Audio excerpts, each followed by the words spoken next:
La dernière séquence de l'épisode 1 paraissait sans doute très étrange. On revit l'accident de Sam, puis on découvre une humanoïde de lumière bleue. Plusieurs d'entre vous m'ont confié en déduire qu'il s'agissait de Kervin, d'une représentation de son corps dans son propre monde par exemple. Je dois vous dire que j'adore cette théorie, parce que ce n'est pas du tout ce que j'avais en tête en créant ce personnage.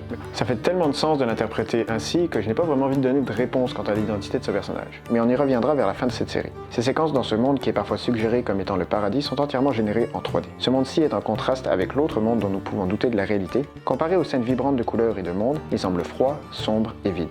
Et la 3D accentue ces questionnements. S'agit-il vraiment du paradis? Ne serait-ce pas plutôt un monde virtuel, une simulation? Après tout, plusieurs séquences sur Hexarion s'éloignent du réel pour créer un monde pictural, et chaque fois que Kervin modifie la réalité, l'effet de peinture est évidemment virtuellement ajouté. Ou bien la présence d'une grotte suggère-t-elle que ceci est un monde intérieur à Kervin, dans une autre dimension peut-être? À vous de m'écrire en commentaire vos théories, et si vous avez un esprit plus cartésien, la version romancée de la série est disponible gratuitement sur notre site web. Un nouveau chapitre sort chaque samedi, alors je vous invite à aller le lire et on se retrouve dimanche